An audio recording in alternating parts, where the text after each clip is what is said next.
In this video, I'm going to show you 8 reasons why estradiol is high.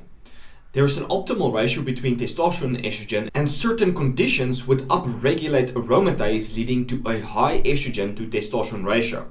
We don't want an excess amount of estrogen to testosterone, as that can contribute to cancers, erectile dysfunction, mood disorders, sleep disorders, suboptimal body recomposition. So many bad things can come from excess estrogen, so we don't want too much of that. And in this video, I'm going to show you exactly why that ratio is suboptimal and what is stimulating aromatase. Excess aromatase is not due to a supplement deficiency. There are other reasons why it's elevated, and I'm going to show you that. Before we dive into this video, be sure to get my ebook on how to maximize your testosterone naturally. Also, if you would like me to help you solve a male-specific problem, coaching link is in the description. Let's dive in. Alright, so the things that I'm going to list is not going to be in any particular order, so it's not like this one is the most important and the last one is the least important. They're all equally important. You just have to identify which one is relevant to you and then fix that specific problem. So number one is inflammation. And a very common cause of inflammation is obesity, in the sense where your fat cells, they enlarge, hypertrophy, and that causes more inflammation. So there's local inflammation in the adipose tissue, like COX, PDE2, prostaglandin E2, interleukin 6, TNF-alpha. These are inflammatory mediators that upregulate aromatase, leading to elevated levels of estrogen. You can have two individuals that's obese. One will have low inflammation, another will have elevated inflammation. So just because someone has more adipose tissue doesn't mean they have more inflammation. So you can actually have slightly elevated body fat, but it doesn't mean that body fat will express a significant amount of estrogen, aromatase. And so it's these inflammatory mediators that really upregulate the production of estrogen. Now, obviously, adipose tissue does express aromatase, so an obese individual might have more aromatase and estrogen than someone that's lean, but the more inflamed that person is, the more aromatase they will express, more estrogen they will produce. Also, in this study, they fed people different kinds of diets, and you can see the estrogen, how it changed before and after, and before and after. And here was a high-fat diet and a low-fat diet, but it was actually like a high PUFA diet, low PUFA diet. PUFAs is polyunsaturated fatty acids, omega-6. That's been known to induce inflammation the more you consume of it, specifically from ultra-processed sources. And so this is prostaglandin, the PDE2, that increased with PUFA intake. And as PDE2 increased, you get an increase in estradiol, in aromatase. You get a decrease in this PDE2 inflammation and a decrease in estradiol. So there's a positive correlation with inflammation and estradiol.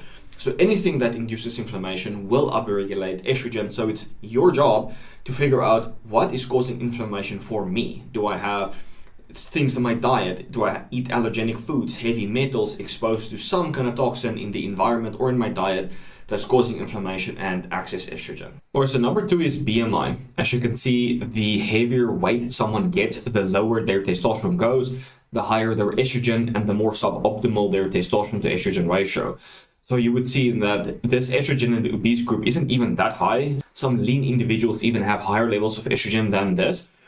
But despite estrogen not actually being that high, the testosterone being this low puts them in a really unfavorable ratio, right? And so someone that's obese can actually have higher levels of testosterone if they don't have as much inflammation and the stuff that we're going to discuss in just a second. But usually, having more body fat leads to higher levels of estrogen and lower levels of testosterone. So lowering estrogen, a great way to do so is just to reduce excess body weight. Here's another graph looking at fat.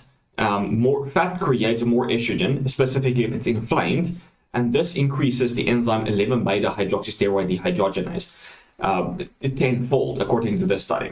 And so more of this enzyme activates cortisol, and cortisol stimulates aromatase. Cortisol also upregulates appetite, and the more you eat, especially if it's ultra-refined foods, will spike your insulin.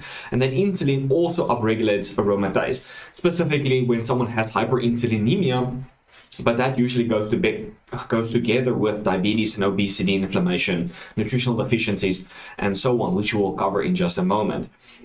All right, number 3 is diabetes. And so if someone improves their insulin sensitivity, they will get a decrease in insulin. So people with diabetes are prone to having hyperinsulinemia, and then that insulin stimulates estrogen.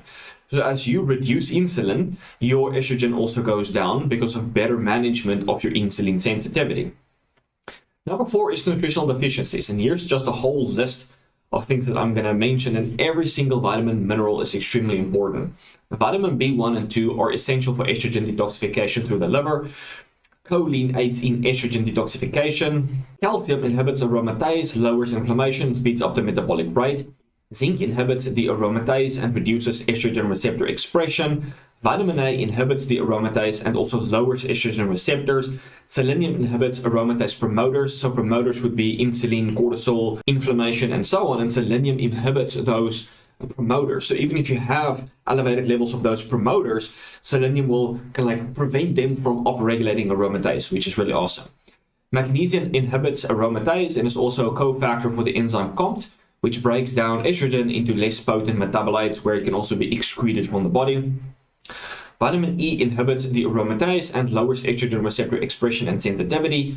Iodine is inversely related to estrogen receptor alpha concentrations, thus restricting estrogen's action. Plus, 2 to 5 milligrams a day of iodine supplementation diminished the translocation of the estrogen receptor alpha into the nucleus, preventing its action. So if someone is estrogen dominant, they might benefit from slightly larger doses of iodine supplementation. And then lastly, vitamin B3, specifically niacinamide, has been shown to lower estrogen receptors. Number 5 is impaired excretion, and this is specifically with the liver, right? So you have the liver here, you've got estrogen, and then you have these liver enzymes that break estrogen down into these metabolites, and then COMT, which is part of methylation, breaks them down further into these metabolites, and then they can be excreted by these enzymes, elimination. So if you have some kind of backup in the system of one of these enzymes that's not working properly, you will get a backup of estrogen in the liver. And people with liver problems like NAFLD and liver disease, they're prone to estrogen dominance because they can't excrete the estrogen. But obviously when they have liver issues, they also have elevated inflammation, insulin resistance, all of this stuff, all of which contribute to more insulin resistance. Number 6 is enhanced reabsorption. So after your estrogen is excreted, doesn't mean your estrogen is bye-bye, because there's a gut bacteria that expresses beta-glucuronidase, and that can kind of like reactivate estrogen so that gets reabsorbed into the body, going back to the liver, burdening the liver with more estrogen. And so it's very common with people that have overexpress, that have too much of these bacteria that have beta-glucuronidase, that keeps them in an estrogen dominant state. So a lot of these bacteria are pathological, like E. coli or Klebsiella or so on. They express beta-glucuronidase. Now you can do a stool test like Biomsite or GutZoomer. I like those two. And they will check your beta-glucuronidase to see if you have elevated levels of this. And then 2 good inhibitors that I like is cardamom spice and milk thistle. They both inhibit beta-glucuronidase. It will help with enhanced estrogen excretion. So you really want to make sure that if you want to be in a healthy hormonal state, that you optimize your gut health. Number 7 is low DHT. So in this study, they looked at androsterone, DHT, 5-alpha androstenedione. And all 3 of these are 5-alpha reduced steroids. And they found that this 3-alpha androstenedione was the most potent aromatase inhibitor, even stronger than DHT or androsterone. Now, androsterone can convert into 5-alpha androstenedione and also DHEA. So you can take DHEA with androsterone, it will synergistically help to increase androstenedione. So this is why you want optimal 5-alpha reductase expression to help control estrogen, right? 5-alpha reductase doesn't just increase DHT, it also actually metabolizes cortisol out of the body. And so an optimal 5-alpha reductase expression will ensure that you stay in a really androgenic and anabolic state, compared to inhibiting it shifts you more into a catabolic state because you have more cortisol buildup and less androgens to protect you against that.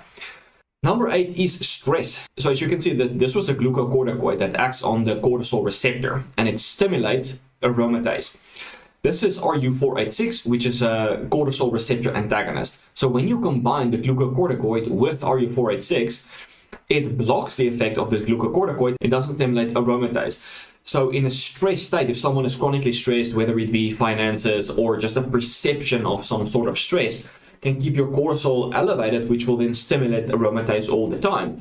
So you want to make sure that you manage your stress as best as possible and eat a diet that's rich in carbohydrates to manage the stress, but also micronutrients like, for example, zinc, selenium, magnesium, and so on, which is great for reducing excess cortisol and also aromatase. So there you have 8 reasons why estrogen might be elevated. And if you don't know which one, do some tests, right? You can look for inflammation by looking at hsCRP. You can look at your fasting insulin, fasting glucose to see how insulin sensitive you are. Then you can do tests for certain micronutrients. You could look at zinc, copper, selenium in the blood. You can also do an organic acid test that would look at various vitamins and minerals. Also with the organic acid test, you can see if you have gut issues, if you have bacterial problems, fungal overgrowth, leaky gut. So I really like the organic acid test, and then you can also do a stool test to look at beta-glucuronidase. So if you want to start with 2 tests, I would say a stool test either from Biomsite or Gut Zoomer, and then an organic acid test, and I like the one from Mosaic DX, but Genova is also pretty good. And now, if you would like a diet that will give you all of the micronutrients, improve insulin sensitivity, everything is laid out for you, the Testo Launch course will give you exactly that on how to maximize your testosterone and balance all of your hormones. Everything is there. It's really a complete course. I've used that information to double Gunter's testosterone, increase Estario's testosterone to almost 1000 nanograms per deciliter, increase Matthew's testosterone to over 700, and there are many other guys that use that course to at least double their testosterone in a short period of time. So if you want to maximize your testosterone and balance hormones, the Testo Launch course is the course you need. Alright guys, I hope this was insightful and gave you some ideas of what to look for to help to manage your estrogen. And I will check you in the next one. Cheers guys.